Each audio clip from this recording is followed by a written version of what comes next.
Bom dia, pessoal de Contabilidade Geral. Nesta época de coronavírus, nós vamos colocar alguns vídeos tentando explicar um pouco melhor o material que nós já colocamos no RA. Então hoje vamos continuando a falar sobre o capital em contabilidade, que é o capital nominal, o capital social, o capital registrado, o capital subscrito, aquele que foi comprometido pelos sócios ou prometido pelos sócios, o capital integralizar e o que falta integralizar, né, o capital aportado. Então, vamos continuar falando sobre esse capital social. O termo capital, então, vamos imaginar que sócios subscrevam, montem uma empresa, subscrevam e integralizem no ato o capital em dinheiro no valor de 200 mil. Então, nós vamos ter aqui 200 mil reais, né? Foi subscrito, assinado pelos sócios e foi integralizado. Se ele foi integralizado em dinheiro, ele vai para a conta caixa lá no ativo. E vamos registrar no patrimônio líquido, porque isso pertence aos sócios, o capital prometido, 200 mil. Então, o nosso balanço vai fechar em 200 mil.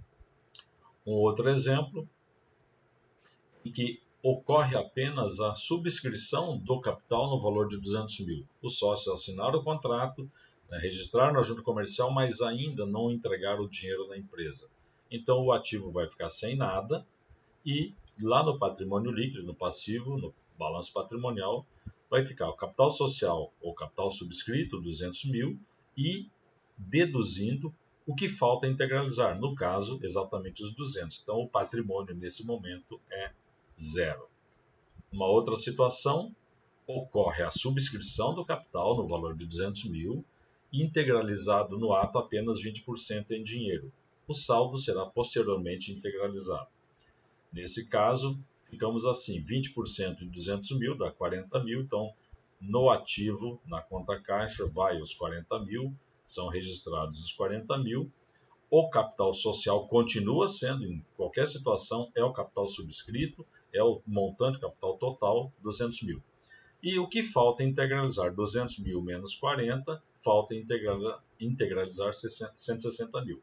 Então, totalizando um patrimônio de 40 mil. Ok? Bom, nós falamos de onde veio o dinheiro, então nós vamos falar um pouco sobre origens e aplicações de recursos. Todo o dinheiro que é aplicado no ativo, em caixa, estoque de mercadorias, máquinas, veículos, imóveis, ou seja, qualquer aplicação em bens e direitos é realizada no ativo. De onde vêm esses recursos? Sempre vêm de capital próprio, ou seja, dos sócios, ou de terceiros, que são fornecedores, governo, bancos, empresas financeiras, etc. Tá? Então, as origens dos recursos sempre vêm, o dinheiro sempre vem do passivo, dos proprietários, fornecedores, né, e do patrimônio líquido. Então, a origem do dinheiro vem do passivo e do patrimônio líquido e é aplicado no ativo. Só existe aplicação de recursos no ativo. Todos os recursos que entram numa empresa passam pelo passivo e pelo patrimônio líquido. Esses recursos financeiros ou materiais são originados então dos proprietários, que vai estar no patrimônio líquido, ou de fornecedores, governo, bancos e instituições financeiras, que vai estar lá no passivo em obrigações com terceiros, que representam então as origens de recursos. E através do passivo e do patrimônio líquido, portanto, que nós identificamos as origens dos recursos.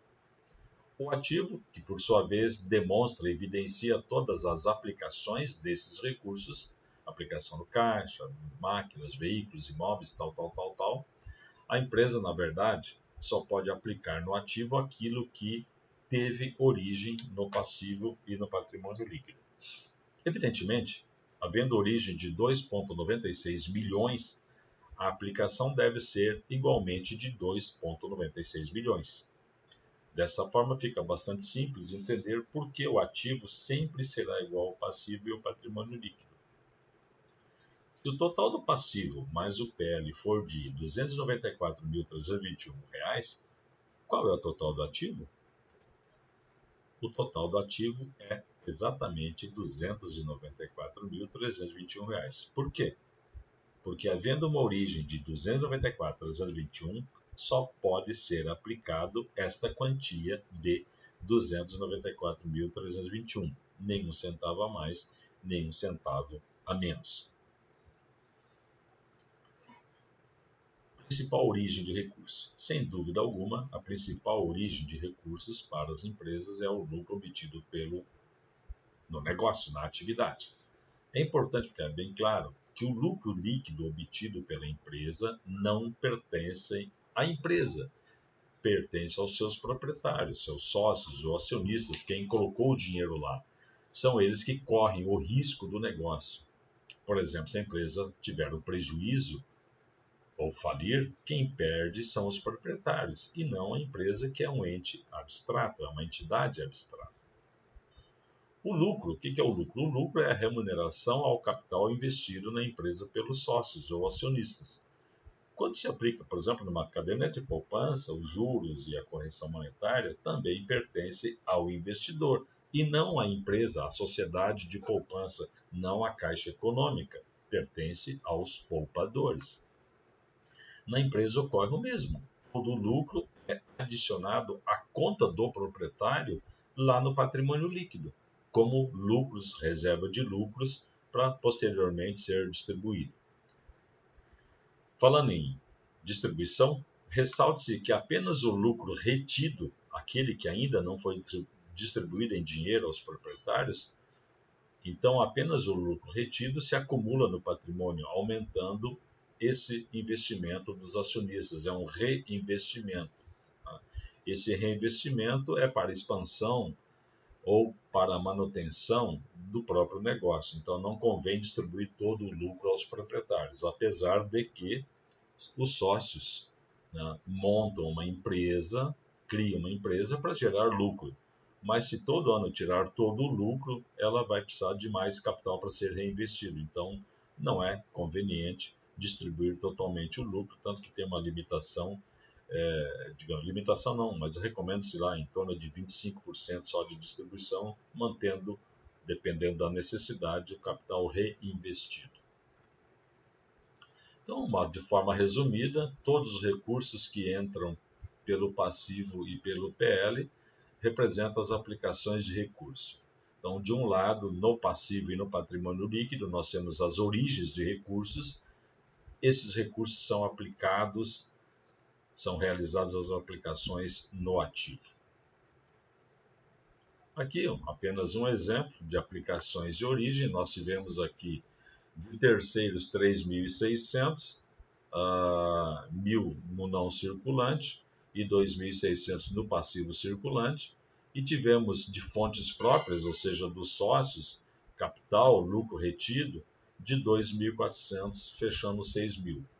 Bom, tivemos 6.000 de origem, teremos que ter exatamente 6.000 de aplicações, que foram 3.000 no circulante, mais 1.000 no não circulante em títulos a receber, e no não circulante, mas com caráter de permanência mais longa na empresa, os investimentos, o imobilizado no valor de R$2.000.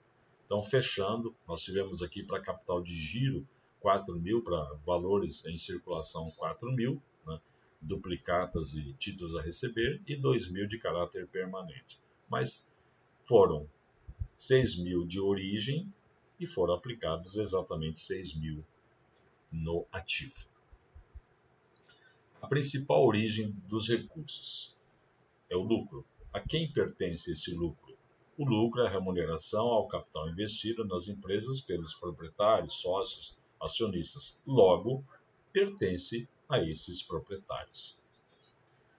A palavra balanço, né? Qual é a expressão? Por que balanço patrimonial? A expressão balanço patrimonial decorre deste equilíbrio, que o ativo é igual à soma do passivo mais o patrimônio líquido. Ou da igualdade, se eu tive 100.000 de origem, terei que ter 100.000 de aplicações. Por isso tem esse equilíbrio. Parte-se então da ideia de uma balança de dois pratos. Uma balança que você vê na mercearia, no supermercado, onde sempre encontraremos a igualdade. Ao invés de denominar balança, como balança comercial brasileira, denomina-se balanço. O termo patrimonial tem origem, obviamente, no patrimônio da empresa, ou seja, é um conjunto de bens, direitos e obrigações, daí chamar-se patrimonial. Juntando ambas as palavras, obtém-se o balanço patrimonial, que representa o equilíbrio, a igualdade deste patrimônio. Em sentido mais amplo, balanço demonstra, evidencia a situação patrimonial de uma empresa numa determinada data, né? Normalmente no final de cada ano. E aqui nós temos então a balança, o equilíbrio, onde o ativo tem que ser obrigatoriamente igual à soma do passivo mais o patrimônio líquido. Aqui nós temos palavras para revisão, né? Palavras-chave na contabilidade. Eu peço que vocês leiam com carinho o que representa cada uma delas. Nós já vimos isso, está no material de apoio. O que significa ativo, capital, o que é capital próprio, o que é de terceiros, o que é uma concordata, o princípio da continuidade, o que é falência, o que é leasing, obrigações exigíveis, risco do negócio. E aqui vocês têm uma tarefinha também, que já está no RA também. Vocês devem juntar esses materiais todos e em breve, nesse semestre, nós faremos uma reunião com cada aluno, cada acadêmico trazendo o seu material. Faremos então uma comparação de papéis de um e de outro para aprofundar os conhecimentos nos temas contábeis, ok? Por hoje é só. Postarei mais materiais no decorrer, falando em atos e fatos administrativos. Obrigado, se cuidem.